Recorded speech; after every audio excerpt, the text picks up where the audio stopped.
오늘의 주요 뉴스입니다.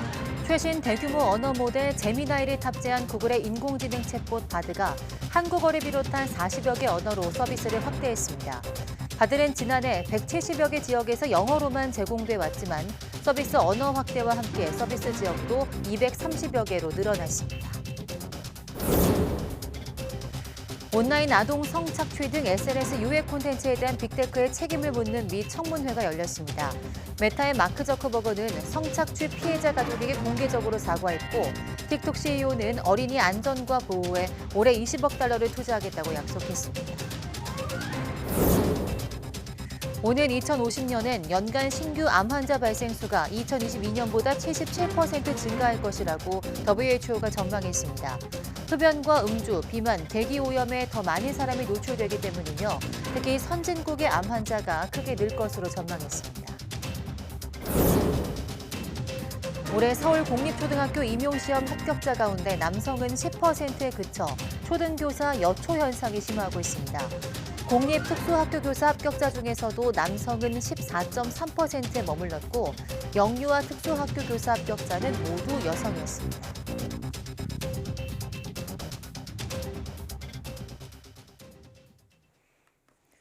네, 여러분 안녕하십니까? 사이언스 투데이 시작하겠습니다.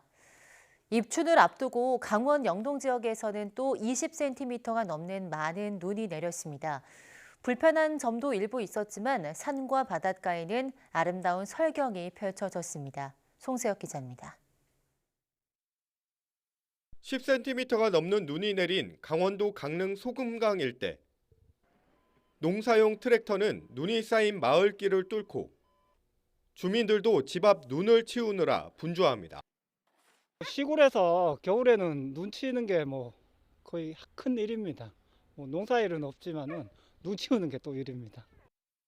10여일 만에 또다시 20cm가 넘는 많은 눈이 내리면서 이곳 강원 영동 지역은 완연한 한겨울 풍경입니다. 굽이치는 백두대간은 순백의 눈 세상으로 변했고 구름과 안개는 운치를 더합니다. 나뭇가지에는 탐스러운 눈꽃이 송이송이 매달렸습니다.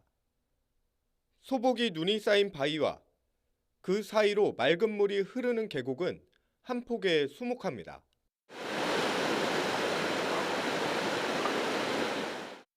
파도가 하얗게 부서지는 바닷가 백사장도 하얀 눈으로 덮였습니다. 관광객들은 눈밭에 발자국을 남기며 겨울 해변 정취를 마음껏 즐깁니다. 모래사장에 하얀 눈이 덮여가지고 뽀드득 뽀드득 그 소리가 너무너무 좋아요. 대설특보는 모두 해제됐지만 고성 거진 해안도로 등은 통제됐고 눈길 교통사고도 10건 넘게 발생했습니다. 교통불편이 일부 있었지만 이번 눈은 산불 예방에도 도움이 될 것으로 보입니다. YTN 송세혁입니다. 전 세계에서 새로 암에 걸리는 환자가 점차 늘어나 오는 2050년에 연간 암 발생자는 지금보다 77% 더 많아질 것이라고 WHO 세계보건기구가 전망했습니다. WHO는 현지 시각 1일 발표한 설명에서 WHO 산하 국제암연구소가 오는 2050년 연간 신규 암 발병이 3,500만 건 이상 될 것으로 전망했다고 전했습니다. 이는 지난 2022년 신규 암 발병 건수인 2천만 건보다 77% 증가한 수치입니다. 이 같은 전망은 흡연과 음주, 비만, 대기오염 등 암 위험 요인에 더 많은 사람이 노출되기 때문이라고 WHO는 설명했습니다. WHO는 특히 신규 암 발병은 선진국에서 더 증가해서 2022년보다 480만 건 추가 발병 사례가 선진국에서 나올 것이라고 예상했습니다. 네, 올해 서울 공립초등학교 임용시험 합격자 가운데 남성은 10명 중 1명에 그쳐 초등교사 여초 현상이 계속되고 있습니다. 서울시 교육청이 발표한 2024학년 공립초등학교 합격자 110명 가운데 남성은 11명으로 10%에 그쳤습니다. 공립특수학교 교사 합격자 42명 가운데 남성은 6명으로 14.3%, 영유아 특수학교 교사 합격자 2명은 모두 여성이었습니다. 합격자들은 오는 7일부터 21일까지 직무 연수를 받은 뒤 새학기가 시작하는 3월 1일부터 신규 교사로 임용됩니다. 올해 서울대학교 정시 모집에서 일반고와 N소생 합격생 비율이 11년 새 최고 수준을 기록했습니다. 서울대 정시 모집에 합격한 1,545명 가운데 일반고 출신이 63.8%로 가장 많았고 특목 자사고는 19.6%, 예체능 고등학교는 6%로 뒤를 이었습니다. 지난해보다 일반고 합격생은 6.1% 증가한 반면 자사고 출신은 5.1% 감소했습니다. N수생 비율은 59.7%로 11년 만에 가장 많은 비율을 차지했지만 재학생 비율은 38.1%에 그쳤습니다. 종로학원은 서울대 정시에서 내신을 반영하면서 일반고 학생이 늘고 자사고 학생들은 의대 선호 현상으로 서울대 합격이 감소한 것으로 보인다고 설명했습니다.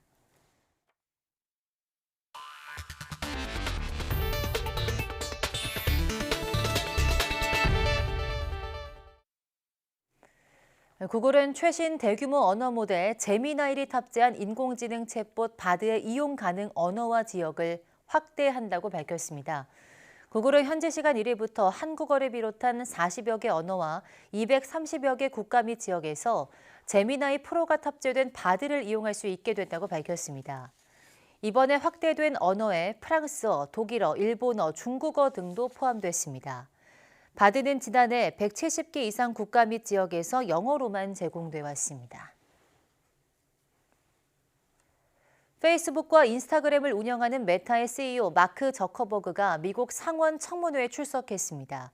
소셜미디어의 유해 콘텐츠로부터 미성년자를 보호하기 위한 자리였는데요.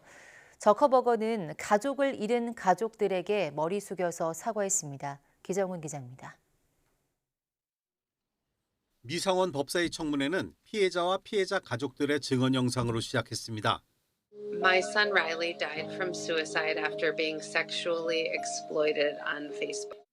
소셜 미디어로 인해 자녀들이 성범죄나 마약, 자살 등 피해를 봤다는 부모들이 자녀들 사진을 들고 방청석에 앉았고 페이스북과 인스타그램을 운영하는 메타를 비롯해 X, 틱톡, 스냅챗, 디스코드 등 거대 소셜 미디어 운영사 CEO들이 증인석에 앉았습니다. 의원들은 소셜 미디어가 사람을 죽이고 있다고 질타했습니다.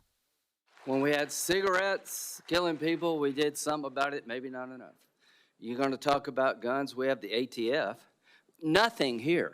There's not a damn thing anybody can do about it. You can't be sued.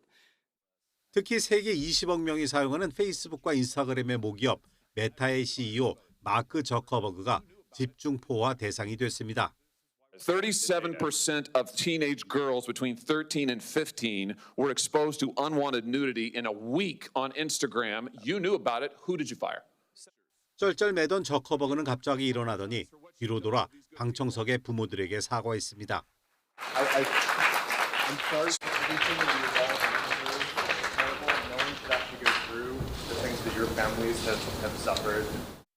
에반스 피겔 스냅 CEO도 미성년자가 스냅챗에서 마약을 산 뒤 사망한 사례에 대해 비극을 막지 못해 죄송하다고 사과했습니다.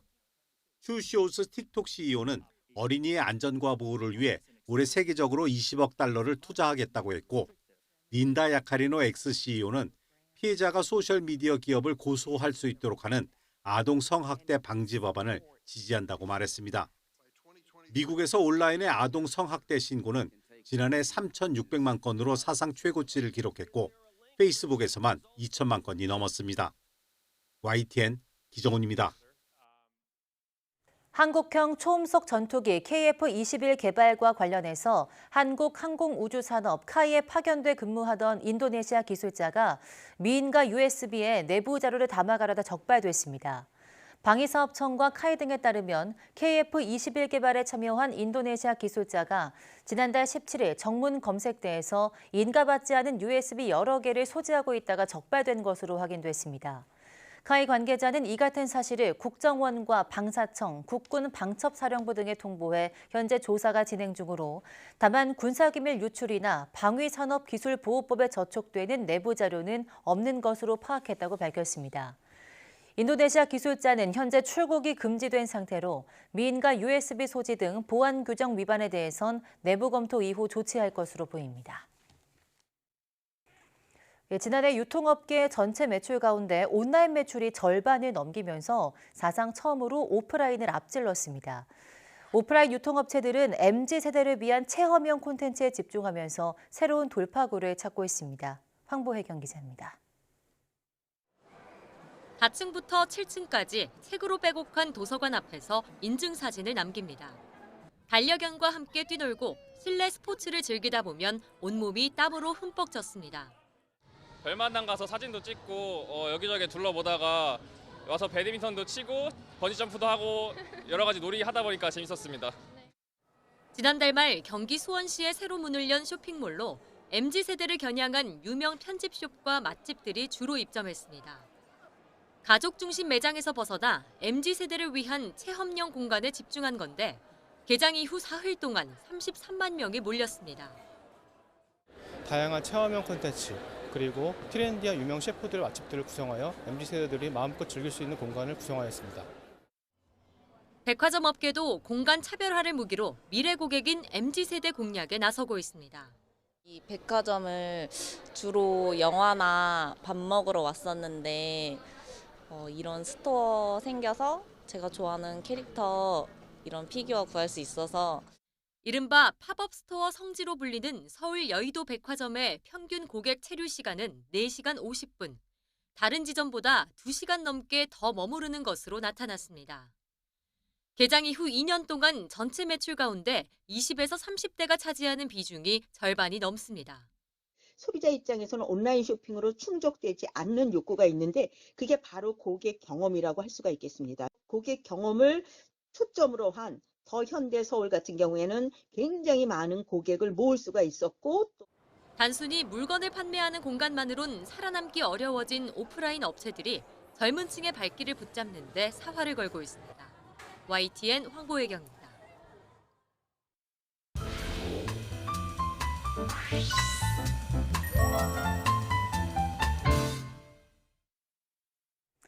네, 한 주의 마지막 매주 금요일 영화 속 과학을 찾아보는 사이언스 레드카펫 시간입니다.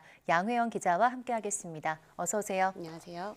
네, 오늘 제가 굉장히 기다린 시간인데요. 네. 제가 보고 싶은 영화 원카 이야기를 해볼까 합니다. 영화 네. 소개부터 해주시죠. 네, 이 영화는요. 7년 동안 배를 타고 다니면서 세상을 배웠던 이 윌리 원카가 런던을 다시 찾아오면서 시작하는 영화입니다. 이곳에 있는 디저트의 성지 달콤 백화점이라는 곳이 있는데 여기에 자신의 초콜릿 가게를 열기 위해서 오는 건데요. 하지만 세상 물정 모르던 윌리가 오자마자 블리처랑 스크러비 부인의 계략에 빠져가지고 빚더미에 오르게 되고요. 여관 지하에 있는 세탁실에서 평생 일하면서 살아야 되는 상황에 놓이게 됩니다. 여기에 밤마다 만든 초콜릿을 몰래 훔쳐가는 움파룸파와 이 달콤 백화점을 독점하고 있는 이 초콜릿 카르텔의 방해까지 더해지게 됩니다. 그래도 다행히 꿈을 포기하지 않았던 윌리는요, 이 세탁소에서 만난 친구들과 함께 자신만의 초콜릿 가게를 열기 위한 방법에 찾아 나서는 이야기입니다. 전형적인 권성징악의 이야기를 그렸기 때문에 줄거리가 좀 평범하지만 이해하기가 쉽고요. 또 화려한 영상, 귀에 쏙쏙 박히는 음악, 그리고 이 윌리 원카의 사랑스러움을 보여주는 주연 배우인 티모테 샬라메의 연기까지 이 영화가 가진 매력이 굉장히 충분하다고 볼 수 있습니다. 네, 저는 사실 그 영화 찰리와 초콜릿 공장 굉장히 좋아해서 요즘 OTT에 있더라고요. 그래서 어제 조금 앞부분 보다 잠이 들었는데요. 그런데 그 영화 전체적인 느낌부터 그 윌리 원카 캐릭터까지 조금 1편과 다르다고요? 네, 그렇습니다. 이 영화는 이 동화 작가 로알드 달이 처음 쓴 원작 소설과 이를 바탕으로 만들어진 두 편의 영화의 주인공인 이 윌리 원카에 대한 프리퀄, 그러니까 그 이전의 이야기를 그리고 있습니다. 그러니까 윌리 원카가 만약 그 초콜릿 공장을 세우기 전에 청년 시절은 도대체 어떻게 보냈을까? 그 모습은 어땠을까? 이런 궁금증에서 시작된 영화인데요. 원작에 없는 청년 윌리 원카의 이야기를 보여줘야 되기 때문에 이 폴킨 감독은 로알드 달 재단의 허락을 받아서 윌리 원카를 자신만의 방식으로 새롭게 창조를 해낸 겁니다. 그래서 이 원작 소설이나 우리가 이전에 개봉했던 영화 두 편에서의 윌리 원카는 화려하고 맛있는 초콜릿을 만드는 천재 요리사지만 어딘지 음울하고 또 소통도 서툴고 어떻게 보면 좀 잔혹하다 이런 모습까지도 보이기도 했죠. 하지만 이번 프리퀄 영화인 원카에서는 굉장히 천진난만하고 아주 사랑스럽습니다. 원카는 이제 북미를 시작으로 지난해 말부터 이제 전 세계에서 극장에서 개봉을 했는데 현재 흥행 돌풍이 전 세계에서 일어나가지고 글로벌 누적 수익 5억 달러를 이미 넘어섰고요. 국내에서도 개봉 첫날 17만 명을 동원하면서 흥행 청신호가 현재 켜진 상태로 보여집니다. 저는 시사회에서 영화가 끝나는 것 자체가 좀 아쉽다, 이 영화 안 끝났으면 좋겠다 네. 이렇게 느낄 정도로 너무 재미있게 봤는데 개봉하고 난 이후에 찾아보니까 더빙판도 상영을 하고 있더라고요. 영화가 전체 관람가기 때문에 아이들과 함께 보는 것도 추천해드리고요. 또 엔딩 크레딧이 올라갈 때 아주 재미있는 영상이 있습니다. 그러니까 꼭 끝까지 객석에 앉아서 다 보고 나오시면 좋을 것 같습니다. 네, 사실 그런 영화 살면서 몇 개 찾기 힘든데요. 굉장히 재미있는 영화이지 않을까 싶고요. 이 영화에 초콜릿에 중독된 경찰서장이 나온다고 하더라고요. 네.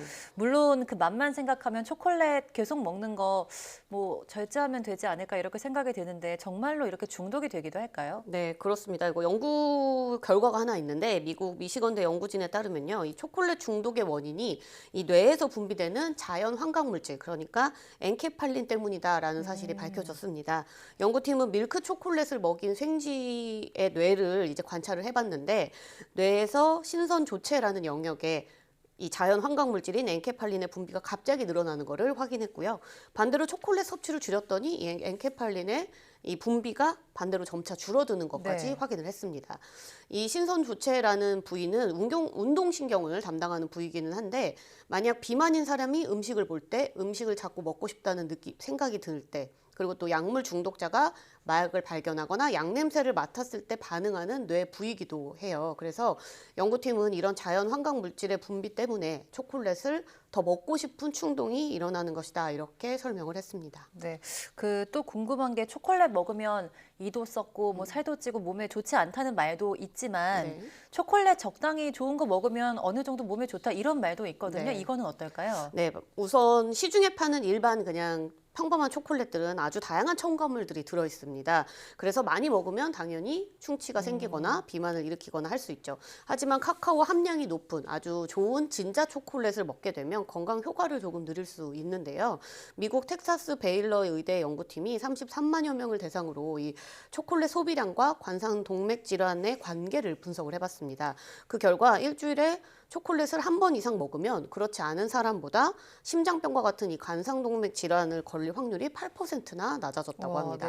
이는 초콜릿의 이 항산화 성분이 이 플라보노이드나 아니면 폴리페놀 같은 이 심장에 좋은 영양소가 이 초콜릿 성분 안에 들어있기 때문이거든요. 이 성분들은 염증을 줄여주고 또 혈액 흐름을 개선을 해주기 때문에 관상동맥 질환을 예방하는 것으로 보여지고 있습니다. 또 다른 연구도 있는데 영국의 UCL 대학 연구팀이 20살 이상 성인 13,000여 명에게 설문조사를 해서 초콜릿과 우울증의 연관성을 확인해봤습니다. 그 결과 다크 초콜릿을 먹은 사람은 먹지 않은 사람보다 우울증이 나타날 확률이 70%나 낮았고요. 또 초콜릿 종류와 상관없이 초콜릿을 많이 먹는 그룹은 전혀 하나도 먹지 않는 그룹보다 우울증 증상이 나타날 확률이 57%나 낮았다고 합니다. 네, 그럼 초콜릿 적당히 먹는 것도 중요하지만 그 몸에 좋은 초콜릿도 있고 안 좋은 초콜릿도 있는 것 같은데요. 어떤 초콜릿이 몸에 좋은 걸까요? 네, 이 초콜릿의 원료 자체는 건강하다, 건강에 좋다 이렇게 볼 수 있습니다. 소화 효소의 활동을 둔화시켜서 우리가 실제로 몸에 흡수되는 열량도 줄이고 식욕도 좀 떨어뜨려주는 효과를 갖추고 있고요. 또 초콜릿에 함유되어 있는 이 타닌이나 폴리페놀 같은 경우에는 구강 내의 박테리아 번식을 억제시켜준다고 합니다. 그래서 우리가 먹는 이 달달한 간식들 중에서 이 치아에 붙는 사탕 같은 거는 치아에 달라붙을 수 있고 또 과자 같은 경우에나 쿠키 뭐 이런 것들은 부스러기들이 치아 사이사이에 낄 수 있지만 초콜릿은 입안에서 사르르 녹기 때문에 오히려 출치 발생률이 뭐 사탕이나 과자보다는 더 낫다고 해요. 하지만 앞서 설명했듯이 진짜 초콜릿을 먹었을 때만 이 건강 효과를 얻을 수 있는데요. 시중에 판매되는 초콜릿은 이 사르르 녹는 식감을 주기 위해서 또 뭐 풍미나 달달한 맛을 더 높이기 위해서 설탕과 같은 각종 첨가물을 굉장히 많이 집어넣고요. 뭐 식물성 지방이나 또 분유와 같은 가공 유제품 같은 것들도 들어가는데 이런 것들이 뒤섞이면서 충치와 비만을 일으키는 겁니다. 그럼 좋은 초콜릿 고르려면 뭘 봐야 될까요? 네, 가장 중요한 게 이 카카오 함량인데요. 우리가 그 초콜릿을 살 때 보면 카카오 고형분 함량 이런 게 써 있는 게 네. 있습니다. 뭐 몇 퍼센트 네. 이렇게 그죠? 우선 이 카카오 함량이 높은 다크 초콜릿을 먹을수록 건강 효과를 조금 더 누릴 수 있는데요. 카카오 함량에는 카카오 원두를 볶은 뒤 갈아서 만든 카카오 메스랑 이 카카오 메스에서 나오는 지방 성분인 이 카카오 버터 이렇게 두 가지를 포함해서 함량을 표시를 하고 있습니다. 네. 여기서 주의할 점은 카카오에서 몸에 좋은 유효 성분들은 카카오 메스에 들어 있어요. 근데 카카오 함량 전체만 높다고 해서 무조건 또 좋은 게 아니라는 건데 대부분의 초콜릿들이 또 원가 절감을 하려면 이 카카오 버터를 100% 넣으면 굉장히 비싸서 식물성 유지라는 것을 대신 넣는데 이 식물성 유지의 90% 이상이 포화지방인 팜유를 많이 사용하고 예. 있습니다. 이 팜유는 나쁜 콜레스테롤인 이 혈중 LDL 콜레스테롤을 올리는 포화지방이기 때문에 이 건강한 초콜릿을 고르려면 카카오 함량 전체가 높은 것도 중요하고 원재료명이 어떻게 들어있는지도 꼼꼼히 살펴봐야겠습니다. 네, 제 서랍에도 초콜릿 굉장히 많거든요. 오늘 가서 원재료명 한번 빠르게 살펴봐야 될 것 같습니다. 원카에 대한 이야기와 함께 달콤한 초콜릿 이야기까지 나눠봤습니다. 오늘 말씀 잘 들었습니다.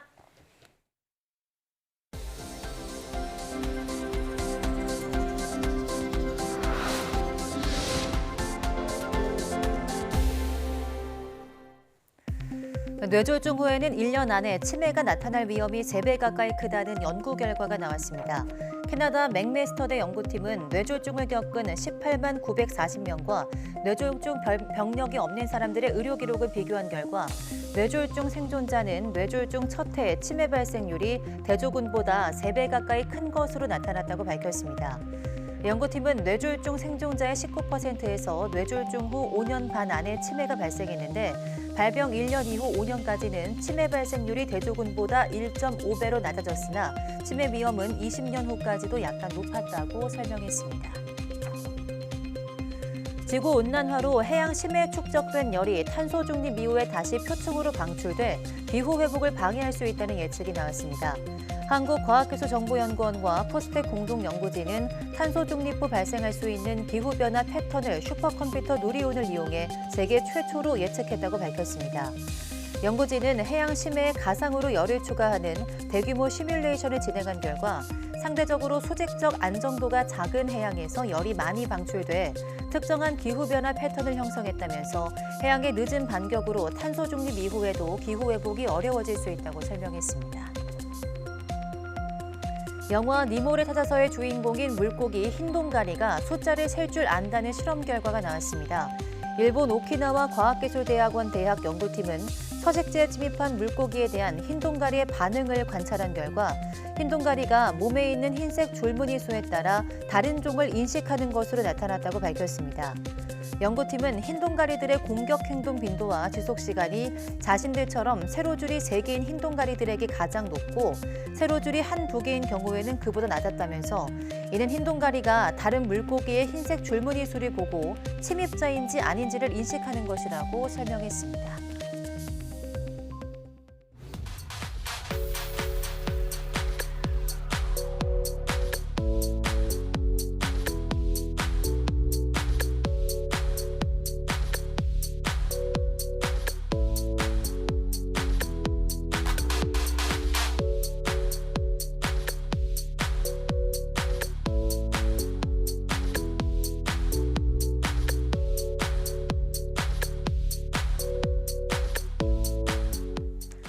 SNS가 아이들을 죽인다라는 질타에 메타의 CEO 저커버그가 고개를 숙였다는 기사 전해드렸습니다. SNS는 분명 우리가 누리는 문명의 이기라고 할 수 있지만 그 편리한 만큼 유해성에도 너무 쉽게 노출될 수 있는데요. 유해한 콘텐츠로부터 미성년자들을 보호하기 위해서 기업과 정부 그리고 사용자 개개인의 고민과 성찰이 계속돼야 할 것 같습니다. 뉴스 마치겠습니다. 시청해주신 여러분 고맙습니다.